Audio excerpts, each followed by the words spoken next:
What is going on, ladies and gentlemen of the tribe, and welcome back.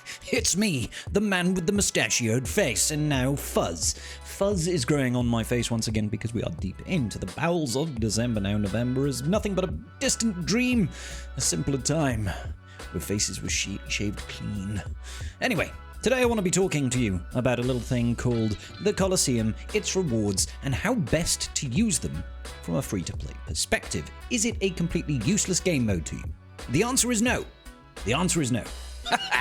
Let's go. And here we are on the free-to-play account. Ladies and gentlemen, I hope you have been going in and doing your Coliseum battles. Even if you're not enjoying the game mode, great if you are. Don't get me wrong, great if you are. But at least go in every day, get your attacks in, try to land on the leaderboard. Okay, so my free-to-play account, obviously no money spent on error stuff at all. I've spent crystals getting some stars here. Why?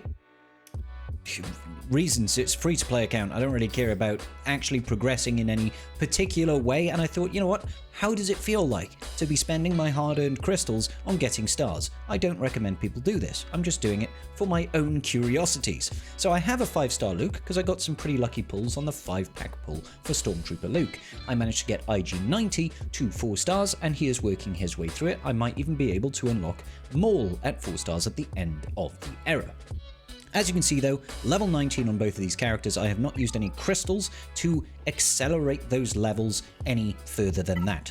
Which translates, usually, in my Coliseum performance, I am usually able to land in that sort of 91 to 250 bracket, netting me about 100 error currency every single day. Now the benefit of that is that over time, you are able to use that currency here in the error shipment store, and I quite literally just bought myself 2 Carbonite Lightspeed tokens, because I think those Carbonite Lightspeed tokens are probably the best value bang for your buck if you are a free-to-play player with a relatively early game account. Even going into mid-game, these Carbonite Lightspeed tokens give you a massive benefit. They only give you 3 stars, but the stars are almost irrelevant. Stars in this game are probably the easiest aspect of investment in a character. The hard part is the gearing, is the relics, right? You can get stars depending on if it's a hard node farm or if it's a Cantina node farm. Obviously, those are going to be a little bit different, but as soon as a character is accelerated, you are getting that character shards at twice the pace. There are many character shards that you can get through stores, such as Squad Arena shipments and Galactic War tokens and all that sort of good business. Even the Mark 1 raid currency now can help you get stars for a lot of decent characters. So, the reason I recommend going for these Carbonite Lightspeed tokens is because they give you Gear 12 units, straight up, and it only costs you 1,000 error currency. So that's 10 days. It's actually a little bit less than 10 days because you will get additional error currency from other sources as you progress, such as when you gain error levels and when you do things like error challenges, etc., etc. So the reason I like these is because they put you to Gear 12 and they only cost 1,000 currency compared to the 5,000 of the Erodium Lightspeed tokens.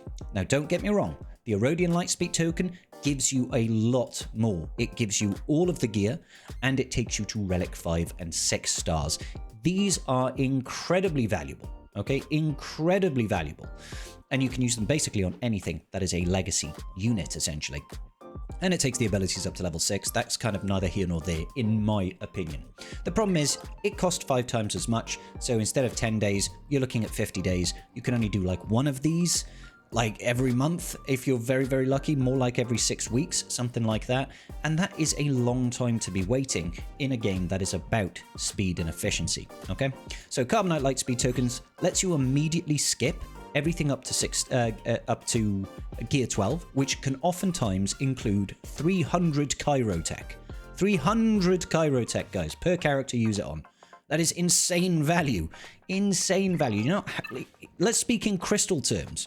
Let's speak in crystal terms. How much is 300 Chirotech in crystal terms? 300 Chirotech is what? This times 6. You know, hashtag quick maths. What is that? 2,800 times 3. That's 5,600 plus an extra 2,800. I don't know. It's like 8,000 crystals. It's really good value, guys. That was brilliant value. Really good. So I have just done that. I've gotten myself 2 Lightspeed tokens of the Carbonite one, and I know exactly what I'm going to use the first one on. I'll have to have a think a little bit about where to use that second one. This first one is going to be used for me to help accelerate my next legendary farm. Now, I don't necessarily need to do it this way, but I'm just trying to use this as an example, and I don't feel like this is a particular waste. So, I have just finished up my farm for Jedi Master Mace Windu. Again, don't ask why I'm farming Jedi Master Mace Windu. This whole roster is focused on performing well in the raid, and it does phenomenally well, given that I'm 2.6 million GP. I can get like 5.5 million score in the raid, which is, I don't know, that's pretty good score. I get good rewards out of doing that. So today I just finished up Temple Guard. Everybody else is ready, good to go in terms of unlocking Jedi Master Mace Windu. So now I'm shifting my focus to my next farm. My next farm is probably going to be more PvE focused activities. It's going to be focused next on Rote. Right? Rise of the Empire TV. We're not even doing it yet, but I want to be able to position myself well.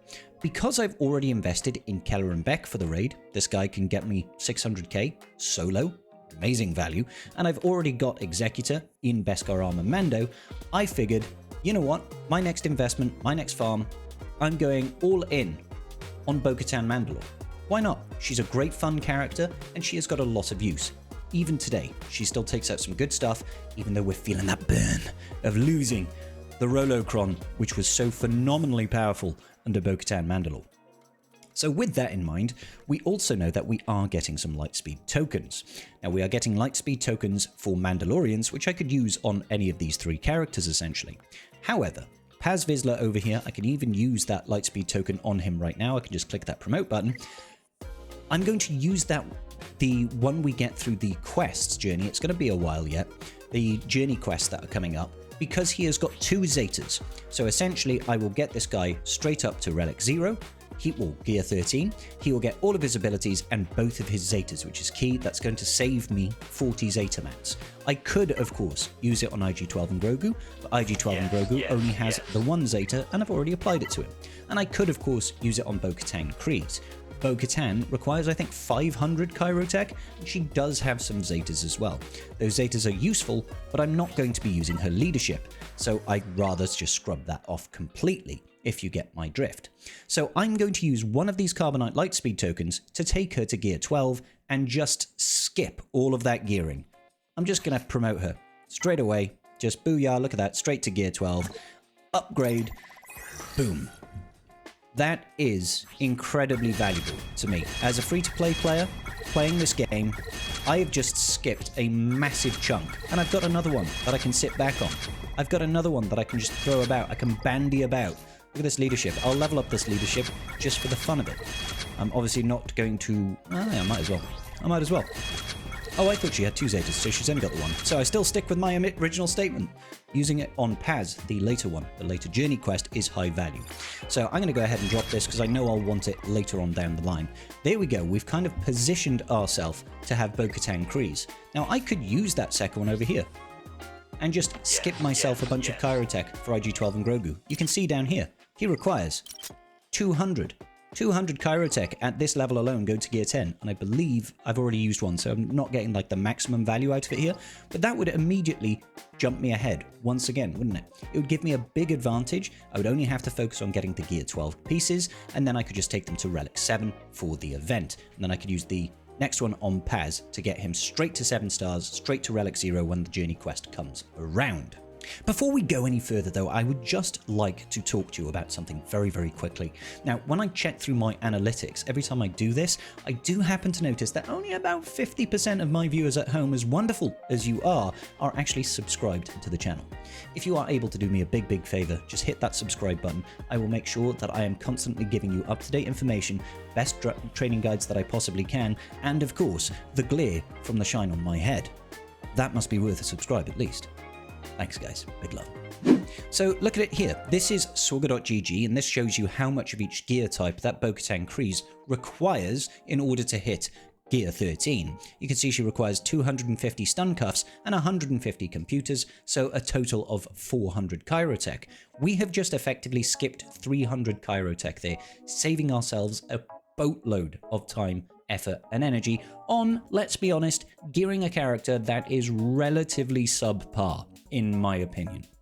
She really isn't that great. She's useful in a Bo-Katan Mandalore team, Mandalore not her own leadership, simply because that Zeta really provides additional survivability for the team, and that is invaluable. On her own though, definitely not worth pushing early game. I don't mind using those Carbonite Lightspeed tokens to give me that massive boost at the start. So what I would recommend for you guys at home is when you are looking at where to use those error currencies, think about your farms. Think about your Galactic Legends that you're pushing for. Perhaps you are pushing for something like Galactic Legend Layer. Let's go ahead and check out Galactic Legend Layer. We just got from these journey quests a really powerful Lightspeed token for Captain Rex. He is a requirement for Captain Leia. Yes, we need him at Relic 7, but take a look. We need Princess Nisa for Relic 7. She also requires 400 Chirotech. So if I was to look at Princess Nisa, I could just go ahead and use this straight away, get her up to 3 stars, skip 300 of her Chirotech, and have my ball rolling on the next requirement for Galactic Legend Leia Organa. This can immediately skip you like a couple of weeks worth of farming Chirotech. That is so incredibly high value. I really do think that people who are looking to perform well and develop their rosters quickly should be looking at error shipments. Just get that 100 crystals or 100 error currency every day from the Coliseum if you can manage it. Spend it on these Carbonite Lightspeed tokens, guys, because it is going to cut your farm times in half. Like, it's just going to be such massive value. Another character that would be quite interesting to get done here is going to be someone like Starkiller. The reason I'm pushing Starkiller is because we have already got a Rebel Lightspeed token. Potentially you could use that on Kal-Katarn. We're about to get a Jedi Lightspeed token. You could potentially use that on Kal-Katarn. And then you're just left with 1, 2, 3 other characters to Relic 5. Okay, 3 of those characters. That could essentially be 1 month. You could get each of these characters to 3-star Gear 12 in time for the end of the era when Maul comes into the game, Spider-Legs Maul, and if you've been investing in the new marquees to get them to 4 stars, you have potentially got yourself a legendary support unit that can be thrown under the Stranger, with Maul, with Starkiller, and it could be a great way to develop a fun and powerful early game team. I absolutely love those error tokens. As much as we dislike maybe elements of the Coliseum, I do think that the changes they made to the economy are phenomenal. Really top tier. I can't wait to keep finding and using or finding more use cases for these Carbonite Lightspeed tokens, because I absolutely love them. I'm going to have a think about where to spend this next one. It's tempting to do it on IG-12 and Grogu, but I'm thinking I've already spent 100 Chirotech on this dude. Maybe I hold off. Maybe I find someone else who's got equal value. Truthfully, it might actually be pushing forwards towards Starkiller, because I think that would be a really fun team to have. Anyway, guys, let me know in the comments section down below, what are you using your error currency on? Are you saving it up for that Relic 10? Personally, I don't think that is actually worth it unless you are late game. If you are late game, where you've got all your Galactic Legends, your journey guide is complete, and you are just working on relicking up and increasing the average relics of all of your teams, that's the person that needs to be thinking about Relic 10, and I would honestly just hold on to it for now. Everybody else should be looking at those Lightspeed tokens and finding the value where they can. And I think the best bang for the buck is the Carbonite ones, because you can get 5 of them per 1 Relic 5. Alright, sweet. Guys, I will see you all in the very next video. Peace out, and may the Force be with you.